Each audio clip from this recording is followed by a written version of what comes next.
أما بعد فأعوذ بالله من الشيطان الرجيم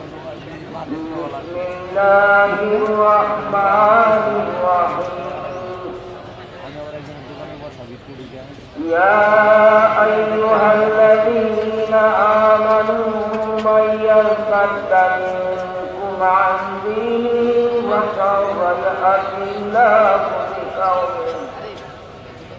فسوف يأتي الله بقوم يحبهم ويحبونه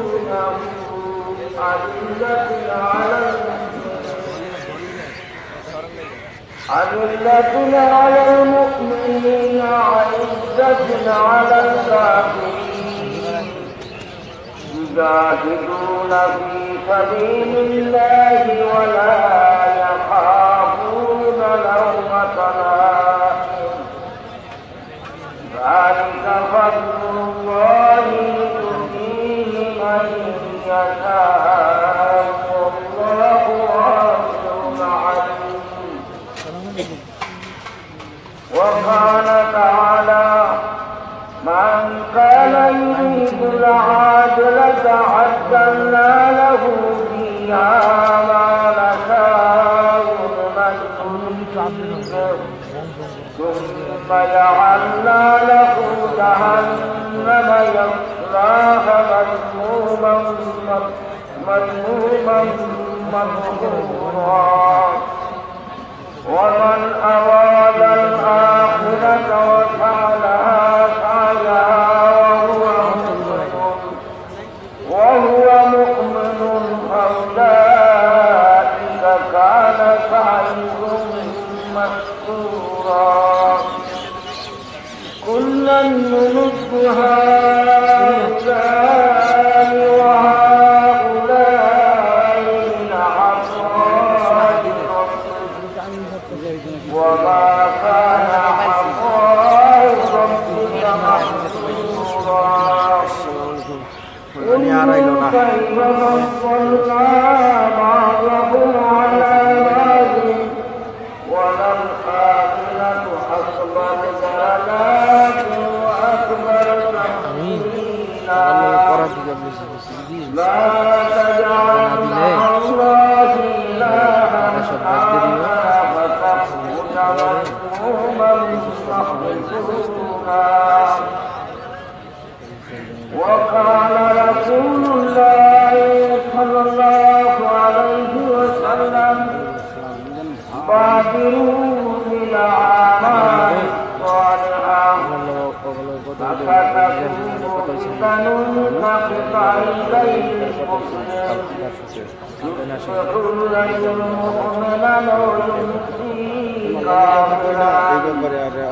ويمسي مؤمنا ويصبح كافرا إنه بعرض الدنيا أو كما قال আমি নিজেই একদিন টাকা মাদ্রাসায় দিয়েছি আমি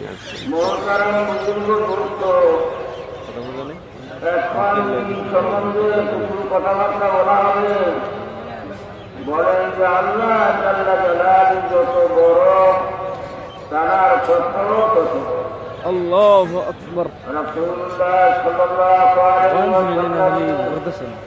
আল্লাহ জাল্লা জালালুর কাছে তার যেরকম মর্যাদা আছে বলেন যে তার কথারও তত বড় মর্যাদা এই জন্য বলেন কথাকে বড় মনে করিয়া শুনি আজমতের সাথে শুনি ধ্যানের সাথে শুনি আমলের নিয়তে শুনি এবং অন্যকে কৌশলের নিয়তে শুনি বলা হয় যে কোনো মুসলমানের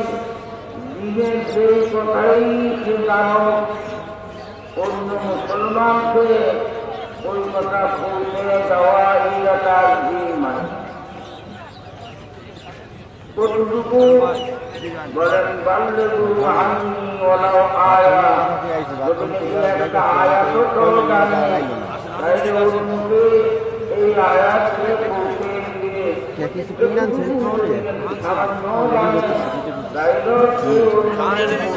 না পেটটা ফুললে রয়েছে মিয়া খাওয়া আমি ভাত খাই না তো এখানে তো 3 বেলা ভাত খালি মাই যাইতেছে আসেন ঝামেলা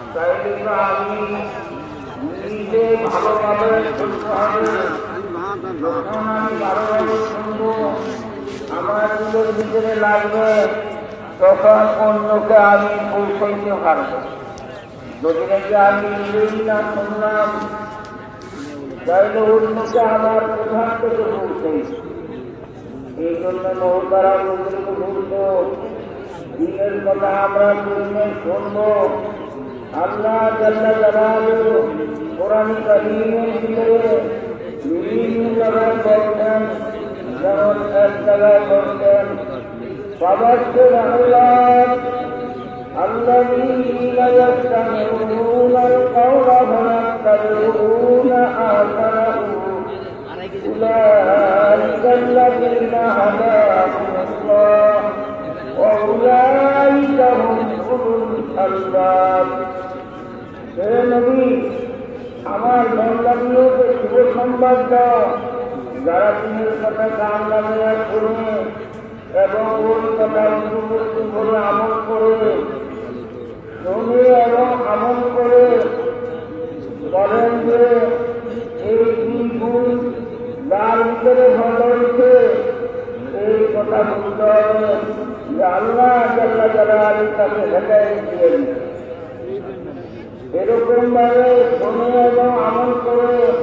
উলাইকা হুম উলুল আলবাব এবং পরিবর্তী উন্নতিতে শুনে এবং আমল করে এক দৈল হেদায়েতের দৌলত আল্লাহর কাছে দান করছে এবং এই লোকই আল্লাহ জাল্লা জালালুহুর কাছে জ্ঞান হিসাবে বলল। এই জন্য তারা বুজুর্গ দিনের যে কোনো মসজিদে আমরা হই না কেন মসজিদের গুরুত্ব সহকারে আমরা শুনি এবং মসজিদের শেষ পর্যন্ত বসি।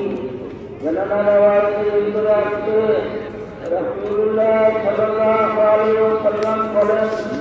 যদি নাকি কোনো ব্যক্তি এই মসজিদে বসে, যদি নাকি কোনো ব্যক্তি এই মসজিদে বসে এবং আল্লাহ রাজির জন্য বসে, কিসের জন্য বসে ভাই? আল্লাহ রাজির জন্য বসে এবং মজলিসের শেষ পর্যন্ত বসে, মজলিসের শেষে আল্লাহ জাল্লা জালালুহুর পক্ষ থেকে ঘোষণা করা হয় কুনু মাগফুরান লাকুম কাদ বুদ্দিলাত সাইয়্যাতুকুম হাসানাতিন। ও মজলিস ওয়ালারা, তোমরা যে কোরবানি করিয়া শুরু থেকে শেষ পর্যন্ত বসলাম, পুরস্কার শুনো, আল্লাহ জাল্লা জালালুহু তোমাদের গুনাহসমূহকে মাফ করে দিয়েছেন এবং তোমাদের আমালের ভিতরে যার যেই পরিমাণ গুনাহ আছে ওই গুনার সংখ্যা পরিমাণ আল্লাহ জাল্লা জালালুহু তাকে নেকিতে পরিণত করে দিয়েছে। এই জন্য ভাই এই হাদিস যদি নাকি সত্যিকারে আমাদের বুঝে আসে, এই কোনো মূল্যই হোক মজলিস ছাড়িয়া কোনো অবস্থায় আমরা যাইতে বাধ্য হব না। এই জন্য আল্লাহ তৌফিক দাও, মজলিসের শেষ পর্যন্ত আমরা বলবো তো ইনশাআল্লাহ। মুহতারাম বুজুর্গ দোস্ত, আমি আপনি এবং সারা দুনিয়ার প্রত্যেকটা মানুষই আমরা হেদায়েতের ঠেকা, হেদায়েতের মুহতাজ। হেদায়েত এত বড় জরুরি, হেদায়েত ছাড়া রক্ষার কোনো রাস্তা নাই। এই হেদায়েত এত বড় জরুরি, আল্লাহ জাল্লা জালালুহু এই হেদায়েতের দোয়া পুরুষই হোক আর মহিলাই হোক আর যে কোনো রকমের লোকই হোক, যে কোনো নামাজীর উপরে হেদায়েতের দোয়া করা আল্লাহ ওয়াজিব করিয়া দিচ্ছে। যেমন নামাজের ভিতরে আমি আপনি বলি বা যে কেউই নামাজ পড়ে ইহদিনাস সিরাতাল মুস্তাকিম, صراط الذين أنعمت عليهم غير المغضوب عليهم ولا الضالين آمين কি বলেন এই আয়াত পড়ি না পড়ি মহিলাই হোক আর পুরুষেই হোক আলেমেই হোক আর আওয়ামী হোক প্রত্যেকেই এই আয়াত পড়ি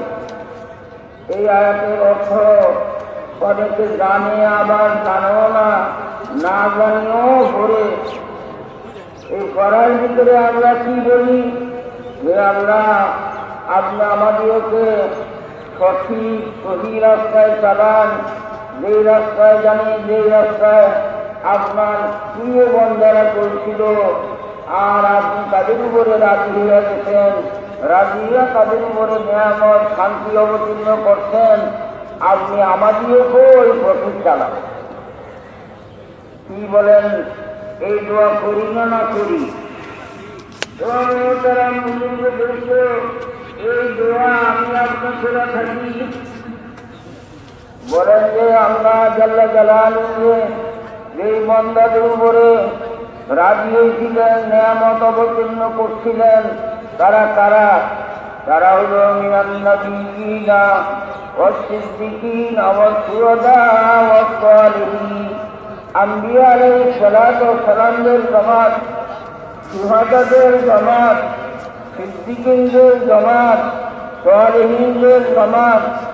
তারা আল্লাহর মর্জি মোতাবেক জিন্দেগি যাপন করছেন যার দরুন আল্লাহ জাল্লা জালালুহু তাদের উপরে নিয়ামত অবতীর্ণ করছেন শান্তি অবতীর্ণ করছেন মোহতারাম বুজুর্গ দোস্ত তাদের দিলের জজবাত কি তারা কি চায় বলেন যে আম্বিয়া আলাইহিস সালাতু ওয়াস সালাম সিদ্দিকীন শুহাদা সালেহিনদের জামাত জজবাত হলো এইটা যে যেই কোনো অবস্থায় হোক আমি আমার আল্লাহকে রাজি করতে হবে আল্লাহকে রাজি করতে হবে আল্লাহকে যদি নাকি আমি নারাজ করলাম তাহলে তো আমি ধ্বংস হয়ে গেলাম আল্লাহ জাল্লা জালালুহু বলেন ইন্না সলাতি ওয়া নুসুকি ওয়া মাহইয়ায়া ওয়া মামাতি যারা আছে খেদমত দেয় কেউ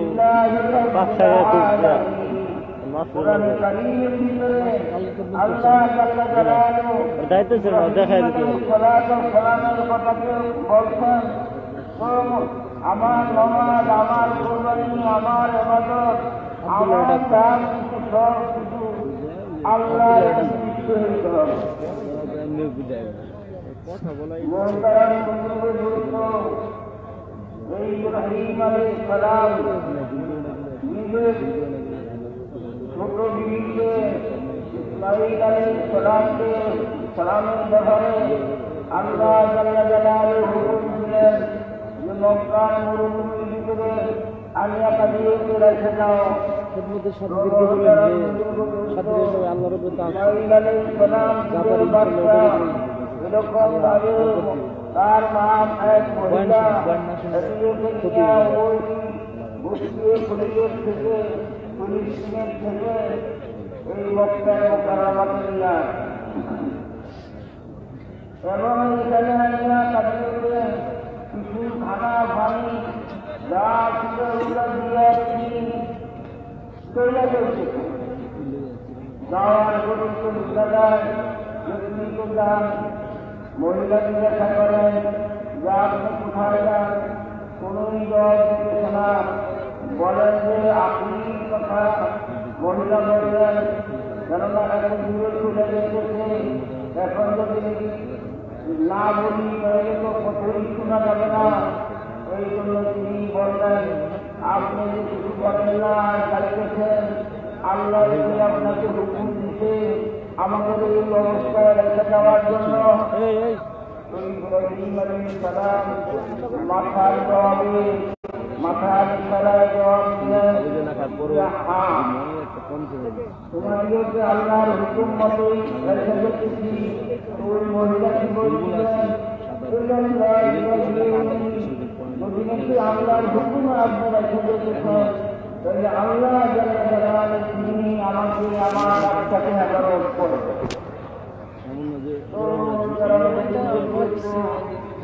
আল্লাহর উপরে আস্থা এবং বিশ্বাস রাখতে হবে। এই ইব্রাহিম আলাইহিস সালাম, ইসমাঈল আলাইহিস সালাম যখন নাকি 7-8 বছর 9-10 বছর এই বয়স হয়েছিলেন, ইব্রাহিম আলাইহিস সালামকে আল্লাহ জাল্লা জালালুহু হুকুম দিলেন যে ছেলেকে কোরবানি করার জন্য। তিনি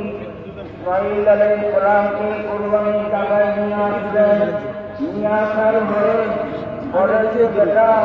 আল্লাহ আমার দেখাইছে তোমাকে কোরবানি করার জন্য। মোহতারাম বুজুর্গ দোস্ত, মানুষের কাছে সমস্ত জিনিসের থেকে বেশি যদি নাকি হাতে মারে, যদি নাকি কি করে মাথায় মারতে চায়, তাহলে হাত দিয়ে মাথার উপরে রাখে, কেননা মাথাটা যদি মার হয়ে যায় তাইলে আমি ধ্বংস হয়ে দেব। এই জন্য হাতের দ্বারা অন্য কোনো জিনিসের দ্বারা মাথাকে হেফাজত করার চেষ্টা করে। এরকম ভাবে মানুষের কাছে সমস্ত জিনিসের থেকে বেশি তার জানকে বাঁচানোর জন্য চেষ্টা করে। ইব্রাহিম আলাইহিস সালাম ইসমাঈল আলাইহিস সালামকে বললেন, আল্লাহ তো আমার হুকুম দিছে তোমার জমা করার জন্য। ইসমাঈল আলাইহিস সালাম এই কথা শুনিয়া না দিলেন না, চিল্লায় উঠলেন না, বলতে তিনি বললেন, ইয়া রাব্বাল মা'তুমার ফাতাজুনি ইনশাআল্লাহ মিনাস সাবিরিন। ও আল্লাহ, যদি নাকি আল্লাহ আমার জমা করার ব্যাপারে হুকুম দিয়ে থাকে তাইলে আপনি আমার উপরে হুকুম জারি করেন, অর্থাৎ আমাকে জমা করেন। আমাকে আপনি ধৈর্য ধরার নির্দেশে আপনি পাবেন।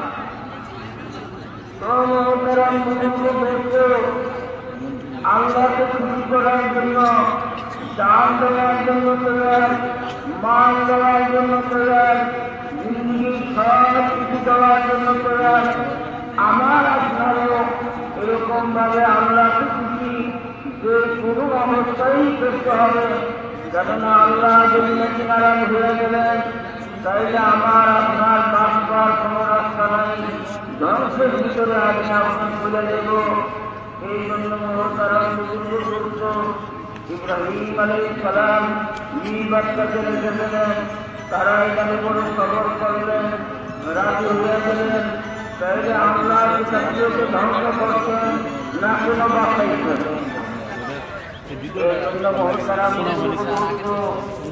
আল্লাহকে রাজি করার জন্য আমার আপনার এবং সারা দুনিয়ার মুসলমানের জন্য জরুরি এইটা যে আল্লাহ জাল্লা জালালুহু করে নিজের সমস্ত জিনিসকে অর্পণ করব, যাতে আল্লাহ আমাদের উপরে খুশি হইয়া আমাদের দুনিয়ার ক্ষণস্থায়ী জিনিসগুলো বানায় দেন এবং মরার পরে যে আমাদের জিনিস আছে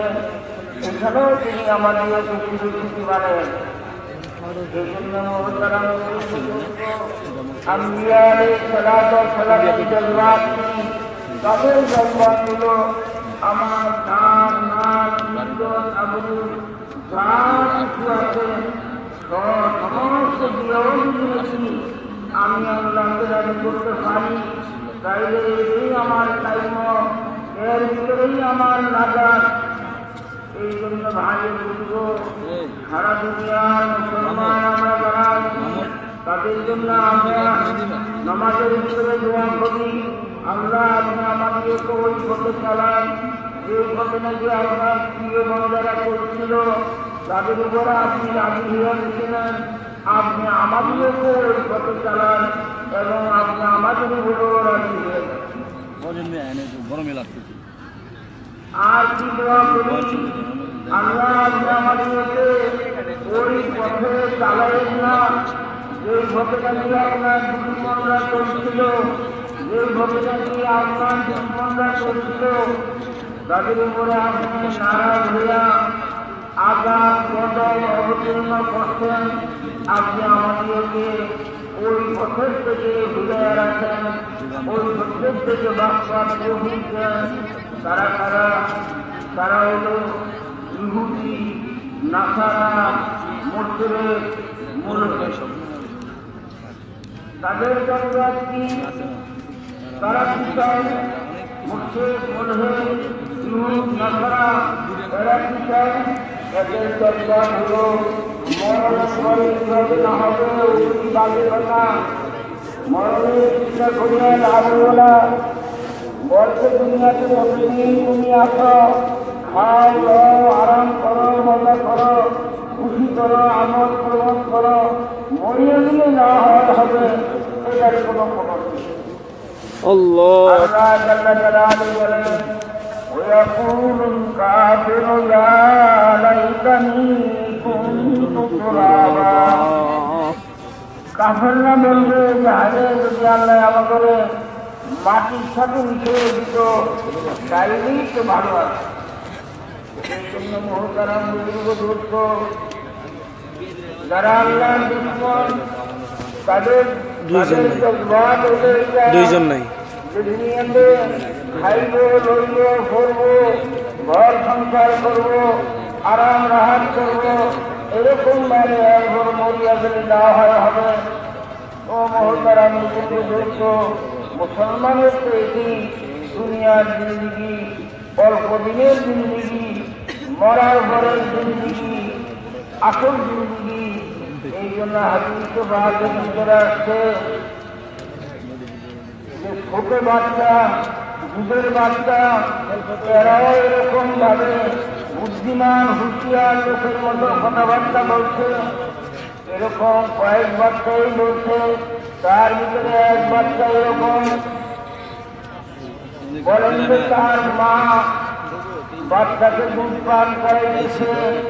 এমন অবস্থায় দেখে এক নৌজওয়ান সামনে দিয়া যাইতেছে এবং তার লেবার পোশাক এত সুন্দর তার খাবার এত বড় সুন্দর তার এরকম ভাবে শীতের সুরত এত সুন্দর দেখলে চোখ লাগে যায় অর্থাৎ দেখলেই মনে হয় এমন অবস্থা তো মায়ের কাছে এত ভালো লাগছে মা বলে যে আল্লাহ আমি যে বাচ্চাকে দুধ পান করাইতেছি আমার এই বাচ্চাটাকে ওই নৌজওয়ানের মতো যে চা তার মতো বাচ্চায় দুধ পান করার ছেড়ে দিয়া একবারে হুঁশিয়ার লোকের মতো বলতেছে আল্লাহ আমার মায়ের বলছে আমার এই জোয়ানের মতো বানিয়ে দিলা তুমি আমার এরকম বানিও না এই কথা বলিয়া আবার দুধ পান করবে কিছুক্ষণ পরে দেখা গেল কতগুলি লোক একটা বাঙালি দাসিতে এরকম ভাবে করতেছে গাড়ি গুনুন করতেছে এরকম ভাবে বেইজ্জত করতেছে আর করতেছে খারাপ কাম করছে আর দেখা যায় এই মহিলার পাশে যতগুলি লোক লাগছে সকলেই এক কথা বলে স্বাভাবিক দুনিয়াতে দেখা যায় যখনই কোনো ঝগড়া বাসাদ হোক দুই পক্ষ থাকে তাই দুর্বল আর সবার এরকমই হোক দুইটা পক্ষ থাকে কেউ আসছে তার পক্ষে বলে কেউ তার বিরুদ্ধে বলে কিন্তু এইখানে দেখা যায় সকলে একই কথা বলে যে তুমি খারাপ কাজ করো আর ওই মহিলা একাই বলতেছে আরে তোমরা যে যাই আমার বুঝতে বলো আমার সাক্ষী আমি বালা না পুরা আমার সাক্ষী আমার আল্লাহ এই কথা বলতেছে যে আমার সাক্ষী আমার আল্লাহ আছে এখন এই মহিলার দিল্লতি ভেরেশানি দুঃখ বেলায় দেখিয়া মা বলতেছে যে আল্লাহ তুমি আমার এই বাচ্চাটাকে এই মহিলার মতো বানাইও না আর ওই বাচ্চা দুধ পান করার ছেড়ে দিয়া বলেছি যে আল্লাহ তুমি আমার এর মতো বানাই আপসের ভিতরে এই কথা চলতেছে এখন মা ছেলেরে বলে বেটার এই অনেক জিন্দগি কত মজার জিন্দগি কত সুখ শান্তি আরাম হাতের জিন্দগি আমি বললাম যে আল্লাহ তোমার তার মতো বানিয়ে দেব আর তুমি বললা যে না আমার এরকম বানাইও না, এর অর্থ কি বেটা? তো বাচ্চা বলে যে আমার মা ওই জওয়ানের জিন্দিগি যতই আরামদায়ক, ইজ্জতওয়ালা, শান্তিওয়ালা, আরাম হাতলাই হোক না কেন, বলে সেই মরার সাথে সাথে সে জাহান্নামে চলে যাবে। এই জন্য আমি বলছি তার মতো বানাই না।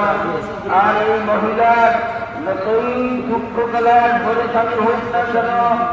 এই মহিলা সত্যবাদী, এই মহিলা কোন মিথ্যক না, ইমানদার, এই মহিলা যতই ভরে স্বামী হোক না কেন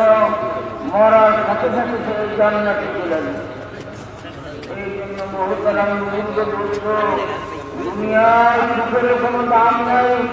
দুনিয়ার দুঃখের কোনো দাম নাই। কেননা দুনিয়ার সুখ দুঃখ সাময়িক, কিছুদিনের জন্য। আসল সুখ তো আখেরাতের সুখ, আসল দুঃখ তো আখেরাতের দুঃখ। এই জন্য মহতারাম বুজুর্গ দোস্ত, আমার আপনার এই দুনিয়ার জিন্দিগির কোনোই হাসপাত নাই। এই জন্য আমার আপনার জন্য সর্বপ্রথম যে কাজ করতে হবে, আমার আপনার ঈমান বানাইতে হবে, আল্লাহর উপরে ঈমান স্থাপন করতে হবে, আল্লাহর উপরে বিশ্বাস দিতে হবে যে আল্লাহই আমাদের কর্তা ধর্তা, তিনি আমাদের সৃষ্টিকর্তা, তিনি আমাদের পালন কর্তা, তিনি আমাদের রক্ষাকর্তা, তিনি আমাদের সর্বসর্বা। তিনি যা চান তিনি তাই করতে পারেন, তার করার উপরে কারোর কোনো করণীয় নাই। এই জন্য মহতারাম বুজুর্গ দোস্ত, আল্লাহ জাল্লা জালালু যিনি আমাদেরকে মাতৃগর্ভের ভিতরে পয়দা করছেন, তিনি অন্ধকারের ভিতরে পয়দা করছেন। দুনিয়াতে যখন মায়ের ঘরের ভিতরে আমাদের নাবির দ্বারা আমাদের খাদ্য খাদক পৌঁছেছেন, দুনিয়াতে আসার পূর্বে আমাদের আল্লাহ জাল্লা জালালু মায়ের স্তনের ভিতরে দুধের বন্দোবস্ত করছেন। আবার দুনিয়াতে আসার ঘরে মায়ের স্তনের থেকে আমাদেরকে দুধ পান করাইছেন। মহতারাম বুজুর্গ দোস্ত, মায়ের স্তনের দুধ দুনিয়ার কোনো কারখানাতে পাওয়া যায় না। এত মজার দুধ দুনিয়ার কোথাও পাওয়া যায় না। কে বানাইল এই দুধ? বাচ্চা যখন দুনিয়াতে আছে তাকে পাক সাপ করিয়া দুধের সাথে লাগাই দেয়, আর সে ধমাধা ওই দুধ পান করে সে তারে শিখে এই কথা। এক বাচ্চা ঘরের ভিতরে আসছে, দেখা যায় ওই ঘরের পুরা পরিবারস্থ লোক, দাদা দাদি, নানা নানি, বাপ বাপ মা ভাই বোন, পুরা পরিবারের সমস্ত লোকগুলি একটা ছোট বাচ্চার যেন দান দাসী হিসাবে গণ্য হয়েছে। তার কান্না কেউ পছন্দ করে না, তার কোনো অসুবিধা কেউ পছন্দ করে না। সকলেই চায় এক সেকেন্ডের ভিতরে একজন তাই এই বাচ্চার কোনো অসুবিধা না হয়। কোনো পরিবারের ভিতরে এমন দেওয়া আছে যে বাচ্চার সাথে তার কোনো শত্রুতা আছে, এই মহব্বতকে পয়দা করে আল্লাহ জাল্লা জালালু তিনি মানুষের দিলের ভিতরে, মা বাবের দিলের ভিতরে এই মহব্বত পয়দা করিয়ে দেন। এই মা বাবের অনেকগুলি ছেলে আছে, এই ছেলেটা তো মাত্র দুনিয়াতে আসলো, এর বড় বড় ভাইরা মায়ের সাথে নাফরমানি করে, মায়ের সাথে বেয়াদবি করে, মা বাপ তাদের যদি বড় হয় তাহলে হয়তো এরকম বেয়াদবি করবে, কিন্তু তার সত্ত্বেও তার খেদমত না করিয়া উপায় নেই। কি বলেন, ঠিক না ব্যক্তি? এই জন্য মহতারাম বুজুর্গ দোস্ত, আল্লাহ জাল্লা জালালু তিনি আমাদের মালিক, আর কেউ আমাদের মালিক নাই। তিনি আমাদের সৃষ্টিকর্তা, আর কেউ সৃষ্টিকর্তা নাই। তিনি আমাদের পালনকর্তা, আর কেউ পালনকর্তা নাই। তিনি আমাদের রক্ষাকর্তা, আর কেউ রক্ষাকর্তা নাই। লা ইলাহা ইল্লাল্লাহ, এই আস্থা এবং বিশ্বাস দিলের ভিতরে ভয় করতে হবে। এই জন্য মহতারাম বুজুর্গ দোস্ত, সমস্ত আম্বিয়া আলাইহিস সালাম ওয়াস সালাম দুনিয়াতে আসছেন আসছিলেন এবং তারা একই বাক্য একই কথা বলছেন আইয়ুহান নাস কুনু লা ইলাহা ইল্লাল্লাহু তুফলিহু ও মানুষ বলো লা ইলাহা ইল্লাল্লাহ এর ভিতরেই তোমার সফলতা এর ভিতরেই তোমার কামিয়াবি রয়েছে মান কানা আখিরু লা ইলাহা ইল্লাল্লাহ দাখালাল জান্নাহ যে ব্যক্তি লা ইলাহা ইল্লাল্লাহ লা ইলাহা ইল্লাল্লাহ হলো আল্লাহ জাল্লা জালালুহু তাকে জান্নাত দান করবে যার শুরু কালেমা লা ইলাহা ইল্লাল্লাহ হবে শেষ কালেমা লা ইলাহা ইল্লাল্লাহ হবে সেই যদি নাকি হাজার বছর বছর আল্লাহ জাল্লা জালালুহু তার আর যত ভুল ভ্রান্তি হোক না কেন আল্লাহ জাল্লা জালালুহু তাকে জান্নাত দান করবে। এই জন্য মুহতারাম বুজুর্গ এই লা ইলাহা ইল্লাল্লাহ ওয়ালা জিনিস বানাইতে হবে। লা ইলাহা ইল্লাল্লাহকে কালেমায়ে তাইয়্যিবা বলা হয়। مثل كلمة طيبة كشجرة طيبة أصلها ثابت وفرعها في السماء تؤتي كل حين بإذن ربها ويضرب الله الأمثال للناس لعلهم يتفكرون। কালেমায়ে তাইয়্যিবা একটা পবিত্র গাছ যার তৈরি জমিনে আর তার আকাশে আসমান পর্যন্ত বলে লা ইলাহা ইল্লাল্লাহ এই পবিত্র গাছ সব সময় তার থেকে ফসল বাহির হচ্ছে নিয়ত সহিত বলে যদি সত্যি করে লা ইলাহা ইল্লাল্লাহ হয়ে যায়